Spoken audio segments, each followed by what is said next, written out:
Innana returns. Part 2, Chapter 3, Olywynn.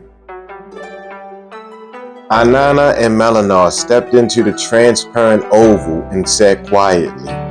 Innana observed Melinar's geometric shapes, which moved so quickly that, try as she might, she could not make them slow down sufficiently to make one shape distinct from the other. She could discern, however, that many of the shapes were odd. The group was made up of more than cubes, pyramids, or even rhomboids. Most of the shapes were completely unknown to her, forms her memory had no name for.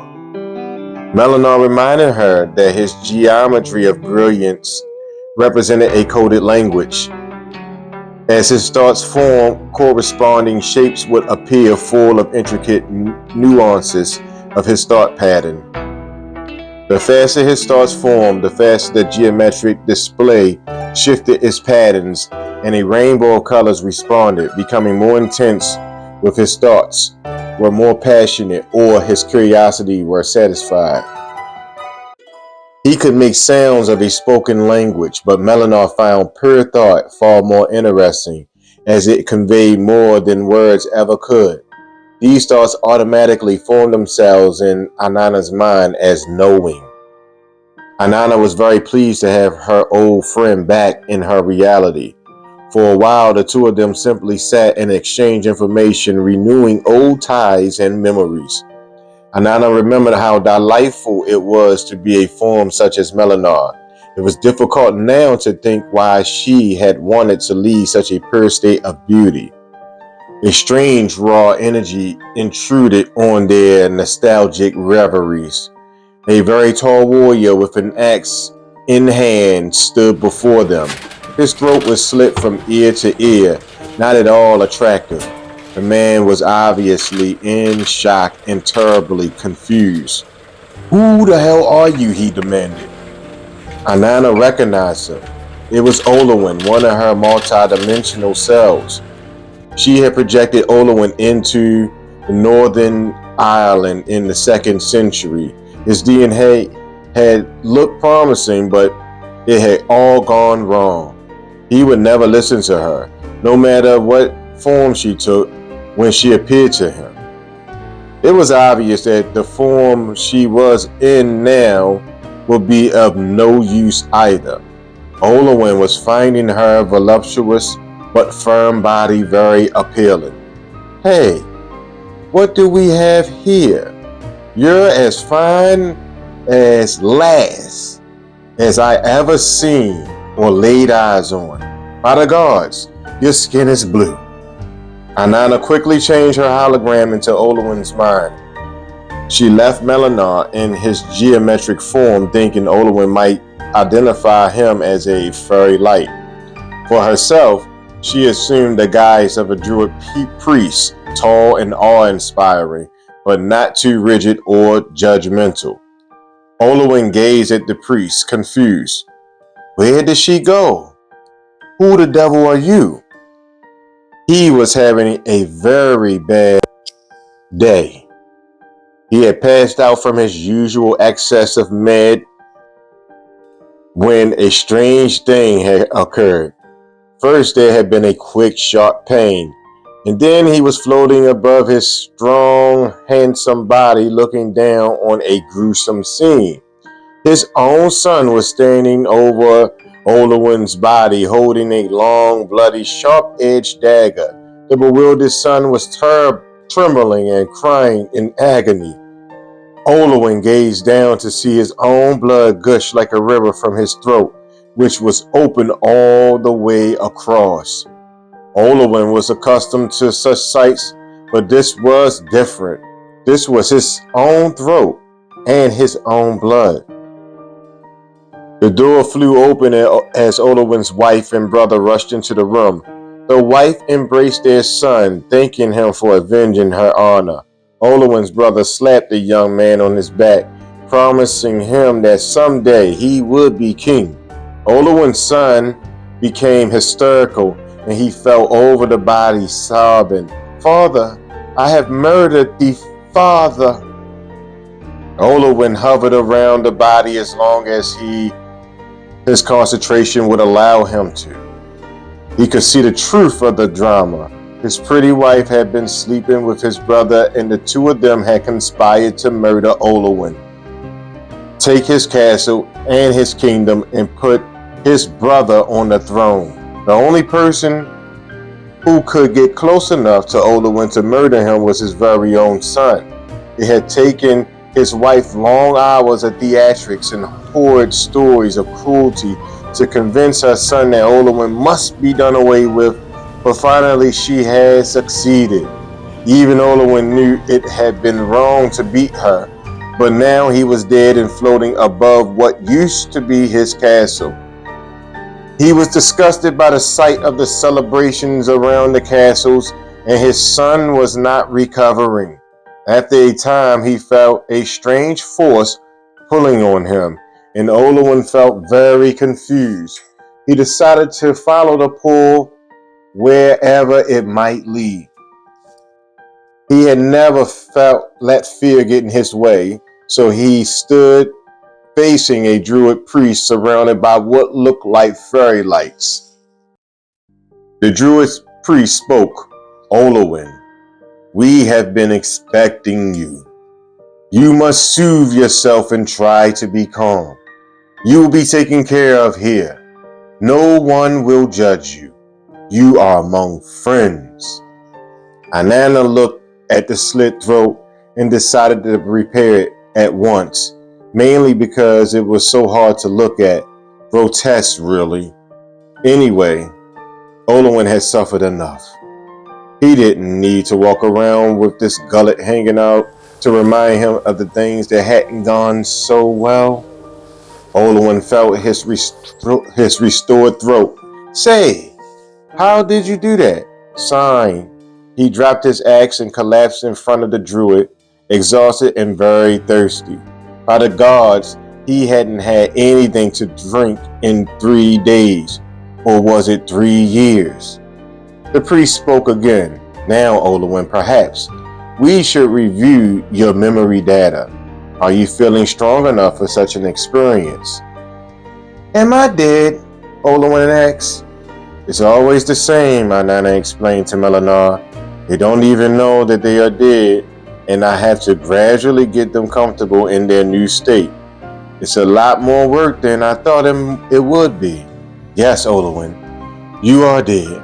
But as you can see, it is only your body that is dead. You, that is to say, your conscious being and your total life experience are here with us in another dimension. It's not so bad. Can you give me a drink? Wine? Mead? Anything will suffice." Olowynn's fondness for drink had been the source of many of his troubles, but Innana produced a horn of mead for the shaken warrior. He quaffed it down like there was no tomorrow, which for him there wasn't. He noticed that it didn't taste right, and it didn't make him feel pleasantly numb the way it usually did. But he was glad to have it anyway and then asked for another. The druid priest spoke. "There will be plenty of time for that. Let us now get to your story, your adventure in the time-space continuum. We have a job to do, you know." "A job? What job? No one told me anything about a job. I was just living my life when my own son murdered me. I've lost my kingdom and my life." "What do you mean about a bloody job?" "Calm yourself. Let us look at your life, Olywynn." A hologram surrounded them, big as life, and the priest and Olywynn watched as time unfolded before them. Innana had been following the amorous adventures of a druid priestesses in 2nd century BC Ireland.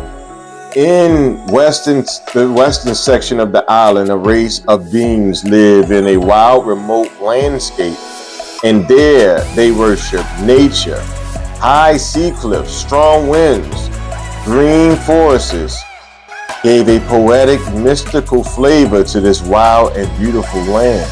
These peoples loved the untamed beauty of their land. They were passionate and warlike. Innana had determined to be born as a man through a druid priestess who was of her ancient lineage. Centuries ago, the girl's ancestors had come from one of the many children Innana had produced through her sacred marriage ceremonies. The priestess was in love with a great and noble warrior, but he was married. Their passion soon produced a male child, but the small priestess died in birthing him. The father never claimed him as his own, and so Olywynn, one of Innana's multidimensional selves, was born an orphan with no one to care for him. The druids had taken him in and made him a servant boy. Even as a child, Olywynn was very handsome, and from the time he could walk, he charmed everyone around him. He teased the women with his smile and made them laugh. It seemed no one could resist him, and the entire village adopted him. Olywynn had been born with the gift of being able to spontaneously speak in rhyme. This talent was honored as a sign that Olywynn was loved by the gods, as indeed he was, especially by Innana. Olywynn grew tall and strong, a beautiful man with outrageous blonde curls who was seducing the ladies as soon as he could.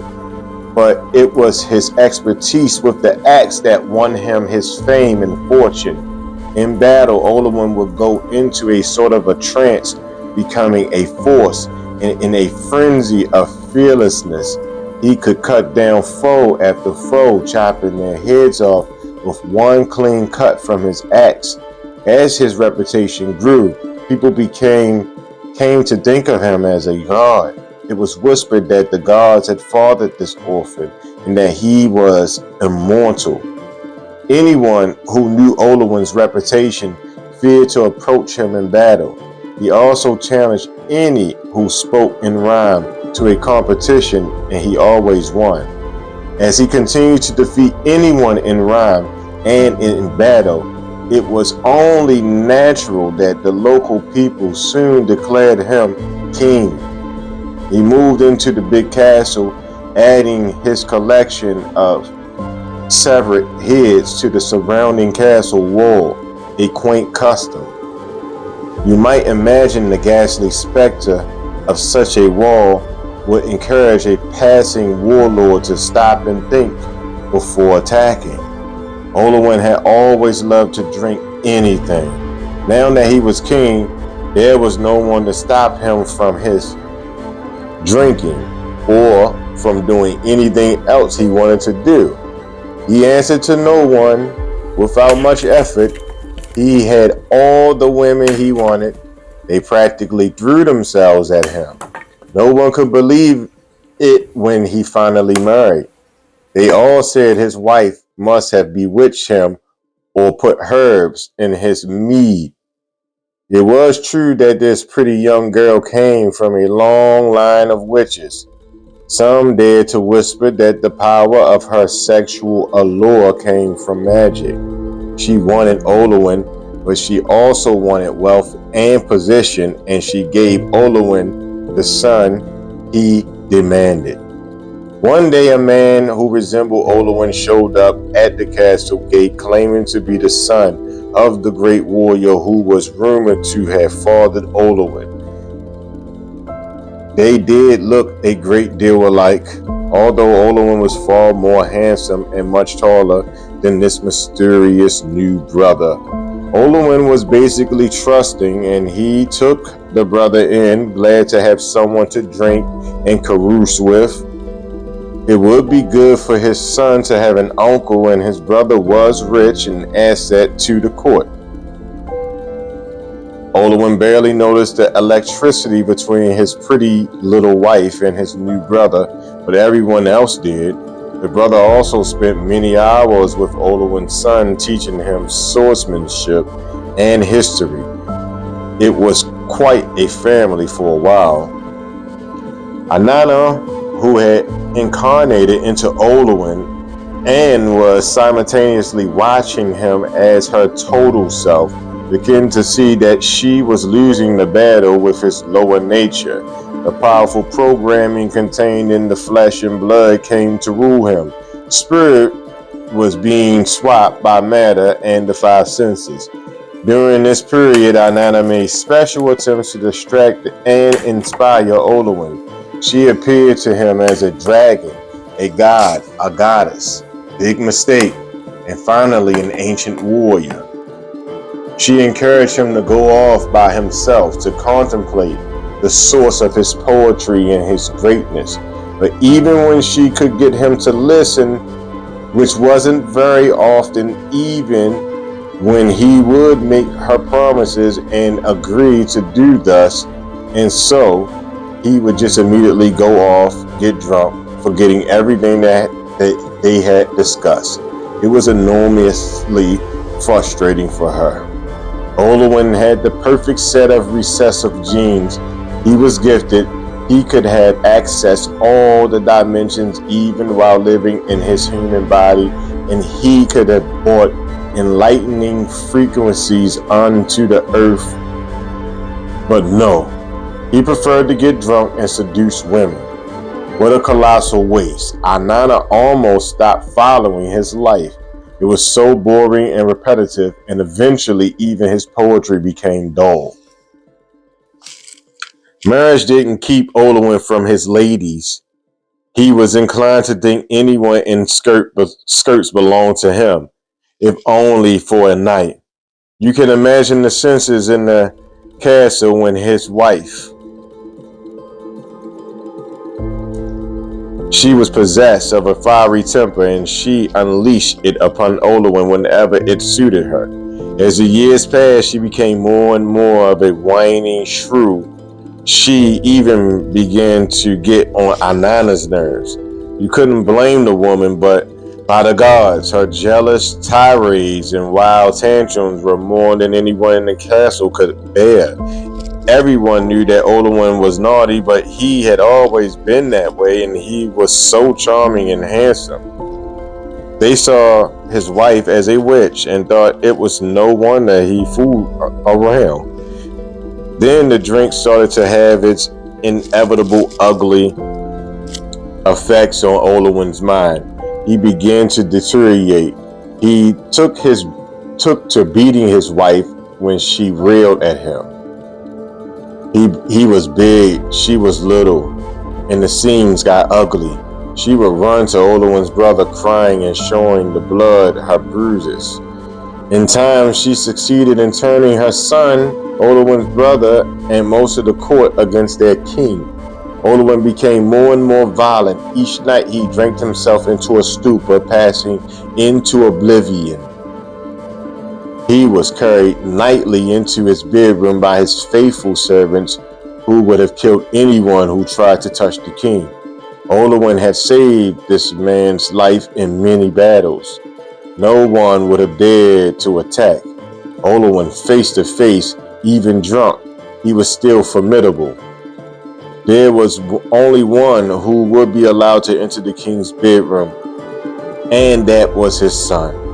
Olowynn's wife knew that her only chance to kill her husband was to convince her son to slit his throat while he lay helpless.